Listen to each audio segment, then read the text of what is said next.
palabras que se refieren al pecado, que aparecen aquí en su presentación.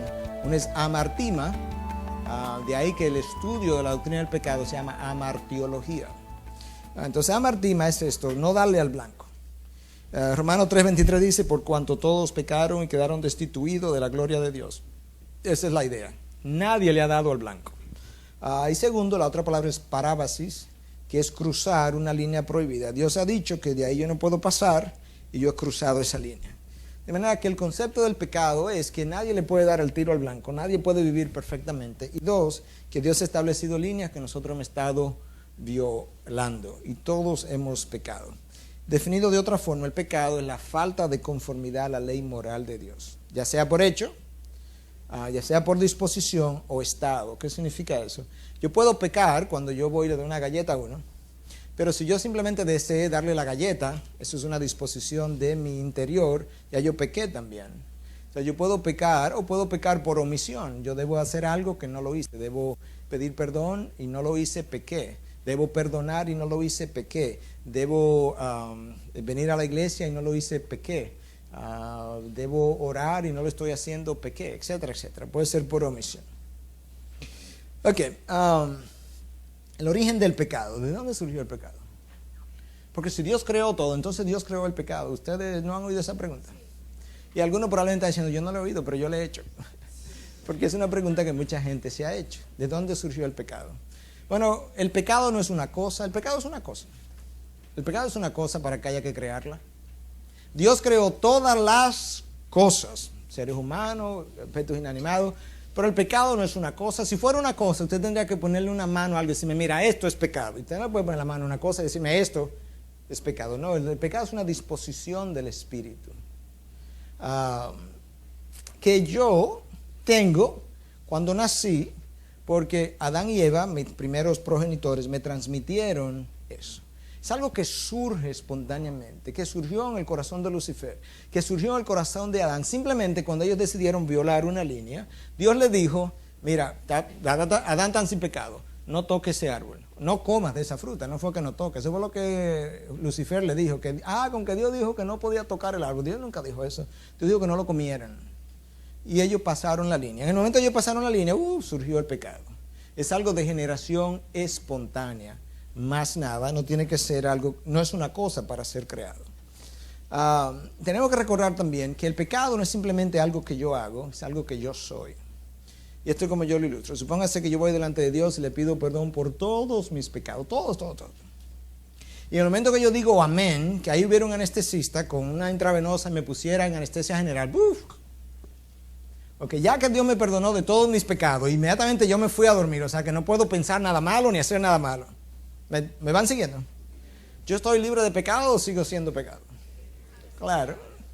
Porque no es algo simplemente que yo hago, es algo que yo soy. Entonces, no importa si yo le haya pedido perdón a Dios ahora por todos mis pecados y que Él me haya perdonado, yo sigo estando en pecado porque es algo que yo soy. No me puedo deshacer de eso, lamentablemente. El pecado es universal. La palabra de Dios dice en Romanos 3:23, por cuanto todos pecaron y están destituidos de la gloria de Dios. Pastor, pero yo no soy tan malo como Hitler. Nadie ha dicho que usted es tan malo como Hitler.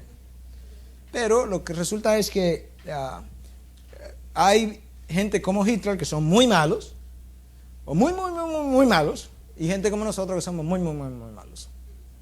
O sea, Hitler es un poquito más allá de nosotros. Pero la realidad es que yo tengo más en común con Hitler que con la persona santa de Jesucristo. Eso es chocante cada vez que yo lo digo, pero ¿qué yo tengo en común con Hitler? Yo tengo en común con Hitler mi voluntad, que muchas veces la quiero hacer, todos nosotros, los deseos pecaminosos que a veces nos surgen y nos cruzan los pensamientos. ¿Qué más yo tengo como pecado que hay en mi vida? Pecados de ira. Yo tengo eso en común con Hitler, aunque a usted no le guste pensarlo. Falta de arrepentimiento, falta de perdón, una serie de cosas. Pero Jesucristo no tiene nada de eso en común conmigo. Nada, absolutamente nada. Lo único en común que Él tiene conmigo es cuando Él pone el Espíritu Santo dentro de mí. Y eso nos dice a nosotros que nuestra salvación realmente es por gracia. Bueno, pero no todo el mundo es igual de malo. No, es verdad. Si usted pone a Dios en el ensancho Sama, de aquel lado del río, y usted pone al hombre de este lado del río, y usted dice, bueno, ok, vamos a tratar de llegar a donde está Dios, y entonces viene un campeón de salto y da un brinco y brinca a 15 metros hacia allá. Blue se cayó y se ahogó en el agua.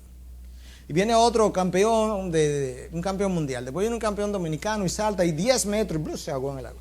Y luego vengo yo, que nunca he saltado nada, y brinco y salto 1,5 metros y Blue me caí y me ahogué. ¿Cuál de los tres se ahogó más?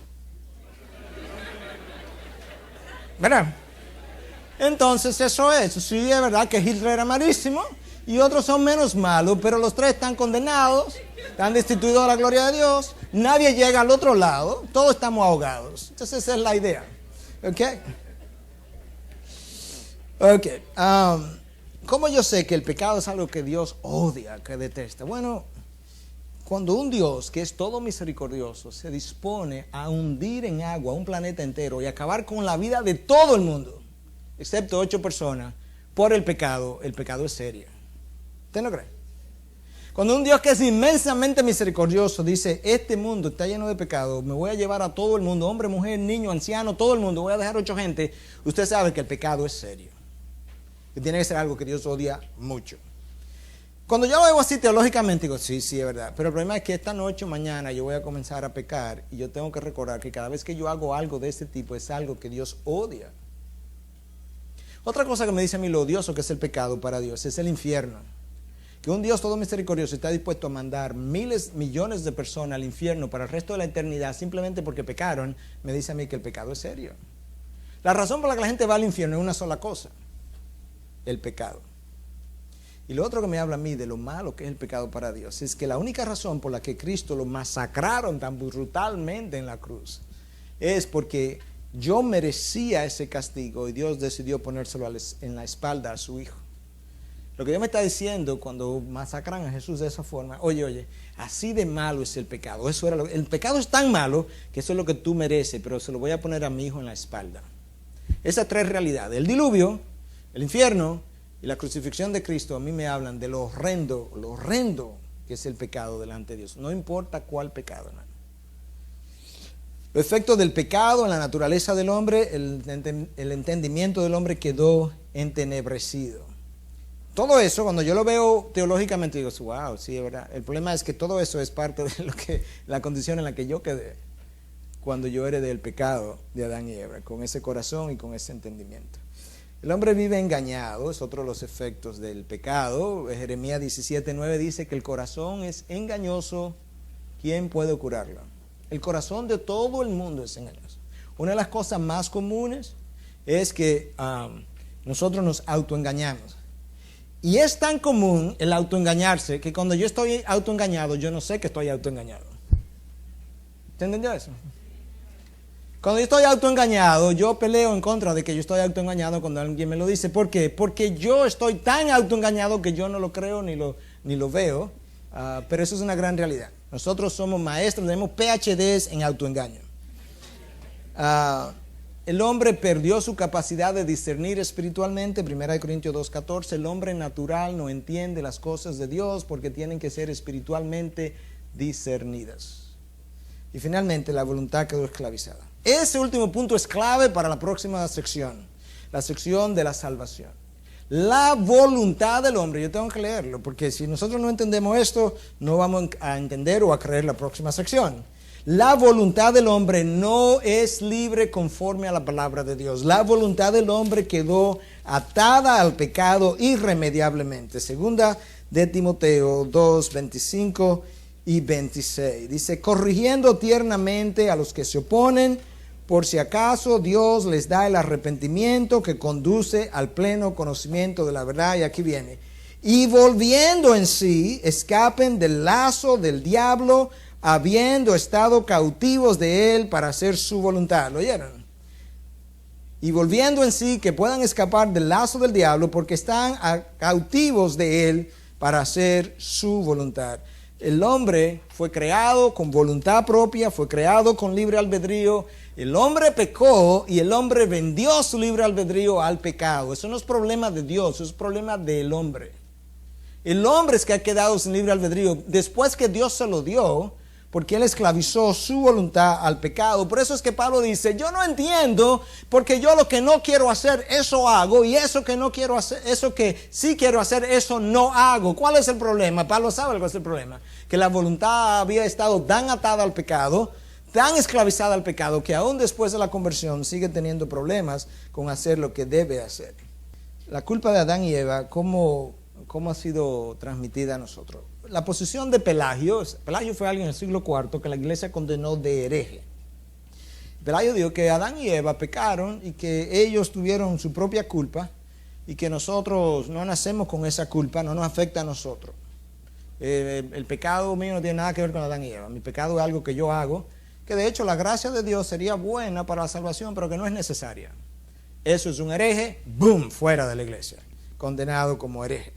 La posición armeniana, hay dos teologías, la posición armeniana y la posición calvinista. En la posición armeniana, el hombre cayó y su voluntad quedó gravemente afectada, pero el hombre no perdió todas sus facultades y el hombre continuó con su libre albedrío y por tanto eso le permite al hombre poder seguir eligiendo a Dios.